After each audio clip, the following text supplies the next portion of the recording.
Coming up on Crime Files. This is the story of a family that has been through repeated tragedy.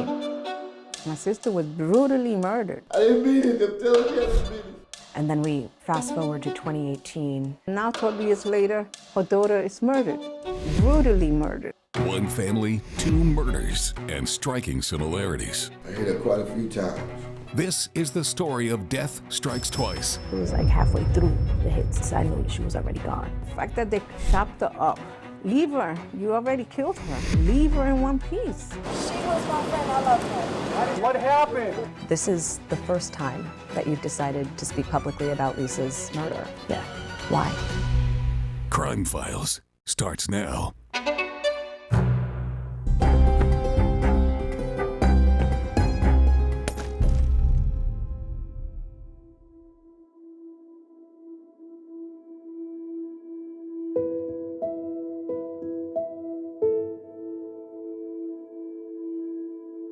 This is a story about a family that's seen the worst of humanity. It was really hard for my family to endure that kind of pain. I can't even begin to tell you how awful the stuff my sister went through. Your heart breaks for Jackie Perez.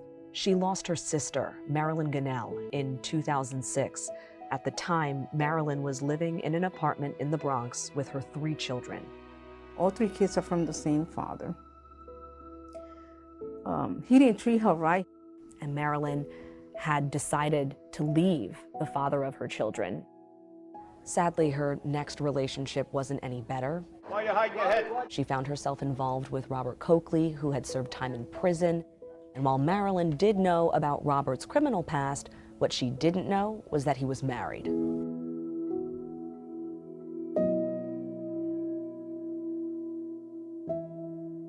On March 30th, Marilyn Ganell is at home at the Sotomayor houses in the Bronx with her 3 kids when her boyfriend, Robert Coakley, shows up at her front door. But he's not alone. His wife, Maria, is there with him. And through police interviews, we hear exactly what happened straight from Robert and Maria. It was just me, her, him, and the living room. By that time, the girl was in the room because they were scared. He wanted my sister to give him money. If I remember clearly, it was like $35 she had. That was supposed to be for the baby or whatever. Marilyn was 9 months pregnant with Robert's child. And we're in the back room arguing and stuff, and I'm telling her I'm not gonna give her no money. You know, I don't have money to give you. Well, it had taken her son and put his arm like this here. He had a knife ready to cut the boy's ear off his face. Marilyn approached him. There was a stick she keeps in the room. It's like a little bat. I just picked it up and started hitting her with it. I hit her quite a few times. When you take a hammer and a coconut, you try to break the coconut, that's the noise that I heard. After they did what they had to do with her, they had strangled her, dragged with an extension cord. Her throat was slit. She was across the bed. Her face was facing the window and all of this here was like, all of this here. I left. He checked on the girls. The girls was nice and quiet. I told the little boy, please don't say nothing. Don't say nothing. She was murdered in front of her son. They saw him next to her while she was brutally murdered. And her baby didn't live either. I didn't mean it. I'm telling you, I didn't mean it. And then we fast forward to 2018. Even worse, because I never wanted nothing to happen to her because of what we went through with her mom.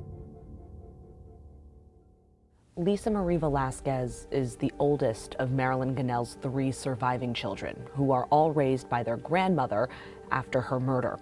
In 2018, Lisa's 25 years old, has a lot of friends, and like many at that age, is trying to figure out her future. She told me she wanted to be a police officer, but she also is into sports, but always engaging and helping everyone. You know, she was never selfish in that way. She was never selfish at all. She was very overprotective, and she loved my daughter. And, you know, she was somebody I could talk to.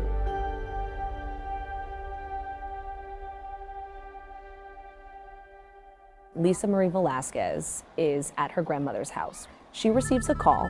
Her grandmother does not know who is on the other end of that phone call.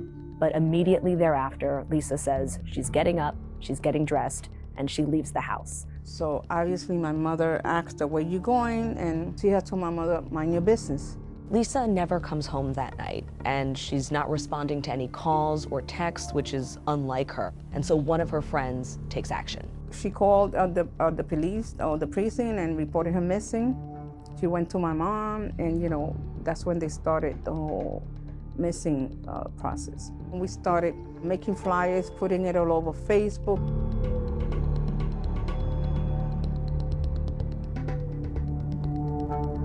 It is a hot summer Friday afternoon in late August when employees at Crotona Park make an unimaginable discovery. That body bag on the floor, man, crazy. Somebody got dropped. There were two large black, like construction type garbage bags on the sidewalk right by Crotona Park. I think park workers initially had kind of thought that there was maybe a dead animal inside, so they called the cops, and there was a hole in the bag, and I think pretty quickly they could determine that it was human remains. Body parts belonging to one person were found in 2 bags on the park sidewalk. In the August heat, there was a good amount of decomposition at the time. They believe the victim was a female, but they are not completely sure at this time. No real identifying marks that were helpful, and ultimately I think they did a sketch. If you can identify her, police want to hear from you.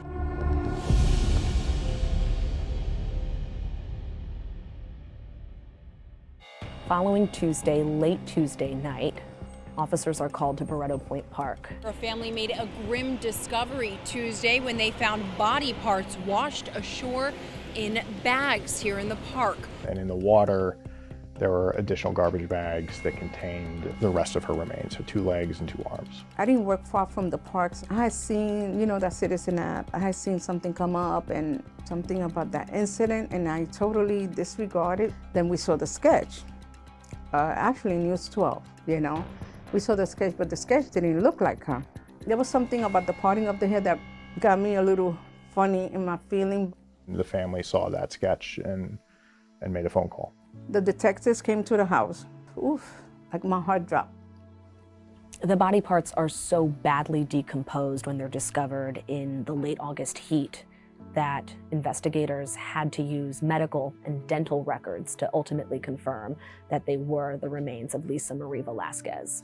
She had her whole life ahead of her, She loved life, obviously. She loved helping everyone, and that was taken from her. At just 25 years old, Lisa Marie Velasquez has been murdered and brutally mutilated. You would never think 12 years later we're going through something like this. I was there when her mother was killed, and it hurts, and we're gonna get justice for her.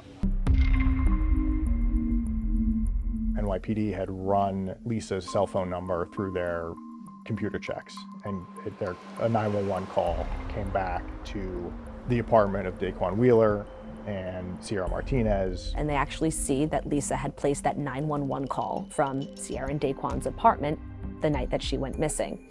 So that is how they're introduced to the couple. That's when they're first questioned, just as at that point as witnesses. When they first came around, I was like, oh, she came, she left, that was it.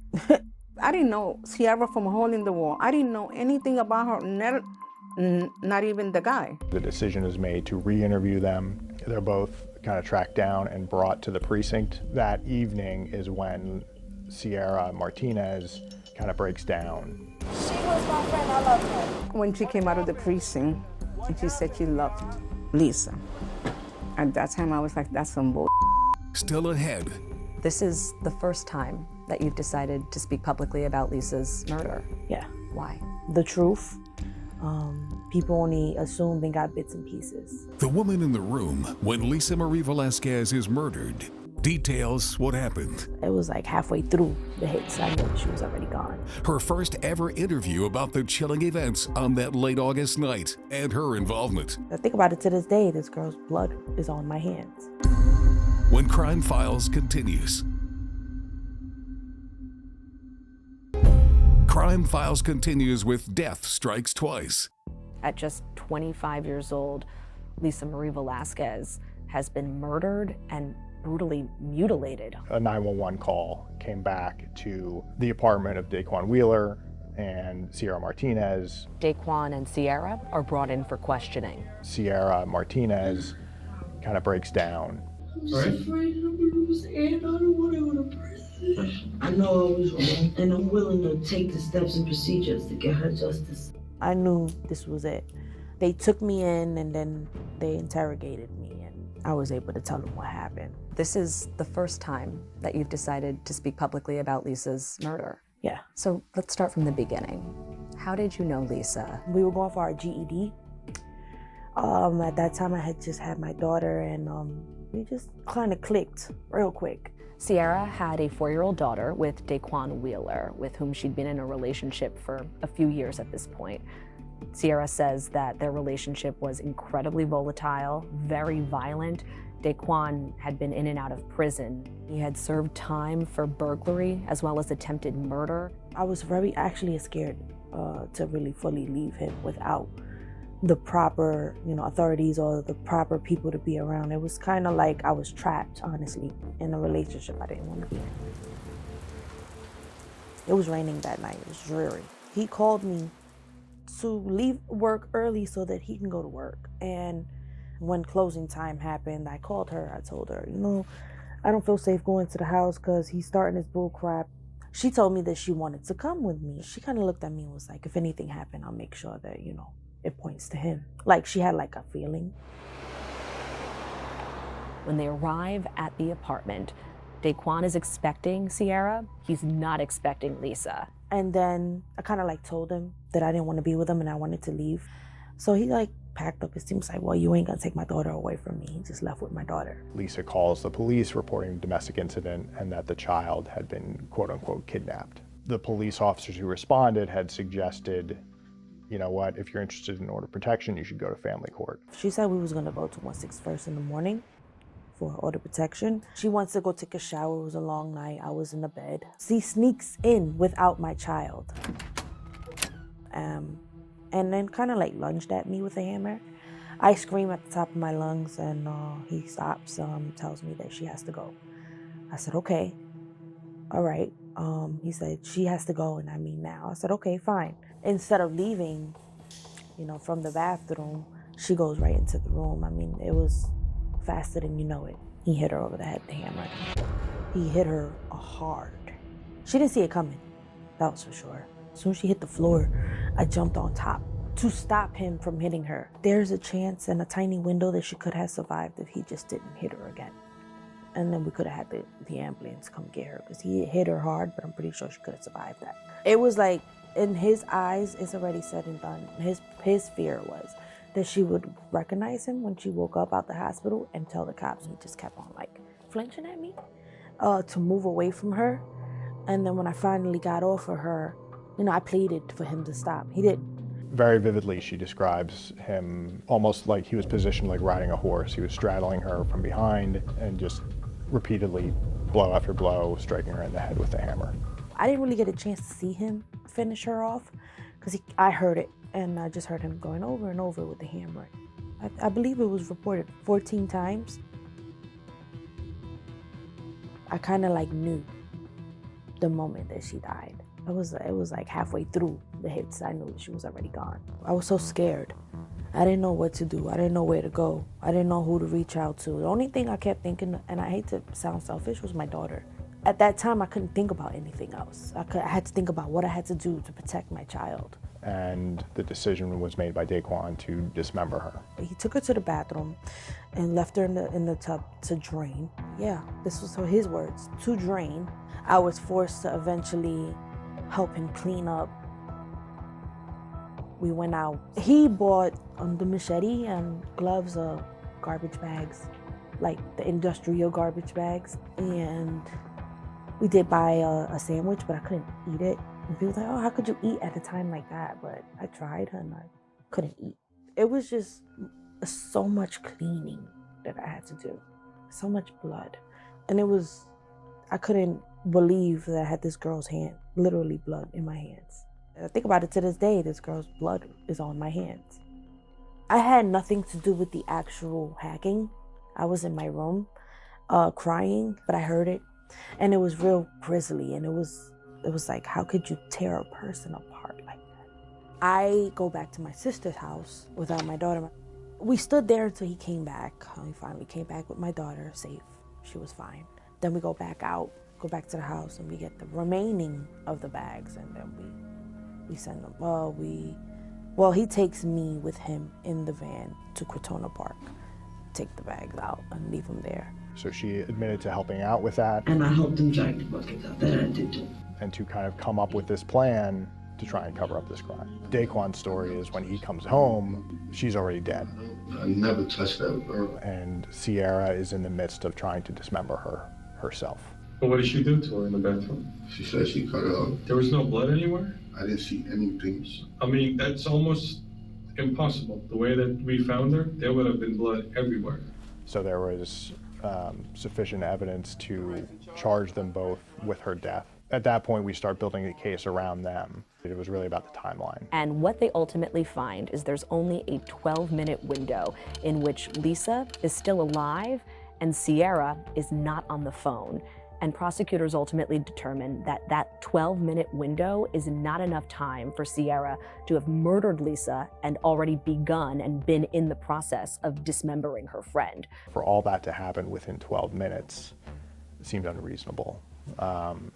And I think ultimately was unreasonable. Sierra ultimately became a witness. Still ahead on Crime Files. Why was it important for the jury to hear from Sierra? The evidence showed that Daquan was the murderer. And the natural reaction is going to be, well, why? Sierra Martinez goes from murder suspect to star witness when Crime Files continues. Crime Files continues with Death Strikes Twice. The story of Lisa Marie Velasquez and her murder is a story of a friend who rushed to the rescue of another friend. She's ultimately ambushed by the very abuser that she's trying to rescue her friend from, and not just murdered, but quite literally ripped apart. They decide that Sierra, while involved in discarding of the remains, is not involved in the actual murder of Lisa Marie. And so in exchange for her testimony, she is given a misdemeanor charge of conspiracy under duress, and the prosecutors decide to have her take the stand to hopefully secure a conviction against Daquan for murder. It was hard to intake, but then I gave in and I said, okay. Why was it important for the jury to hear from Sierra? The evidence showed that Daquan was the murderer. The natural reaction is going to be, well, why? And when you have a situation where there's 3 people in a room, one of them's dead, one of them's the defendant, it kind of really directs you pretty quickly to that third person. It was hurtful. I mean, listening to her and how she couldn't do nothing. Maybe you wouldn't have to do it, but you could have told someone else, you know? And maybe we would have had her today in one piece. Would you have called police if you could do it again? In that day after? I'm gonna be honest with you, I don't think I would have changed anything to save my daughter.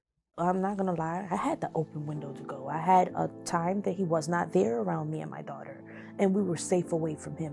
But at that time, I was in shock. There's just certain things I shouldn't have done. I should have reached out when I had the chance, and I didn't.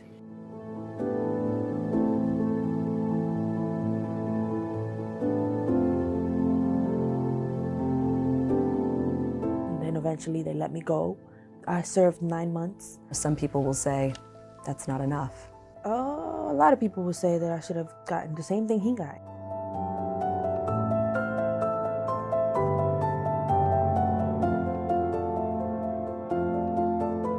It doesn't sit right with me. Lisa not being here and she's out. But the same thing happened with my sister as well. Robert Coakley was tried for Marilyn's murder and was convicted and is currently in the process of serving a 25 years to life sentence. His wife, Maria, actually testified against him.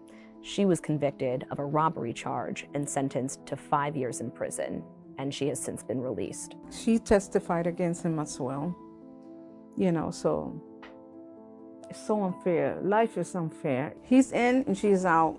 Over here with Lisa, he's in and she's out. And new tonight, a Bronx man found guilty on murder charges in the dismembering of a young woman back in 2018.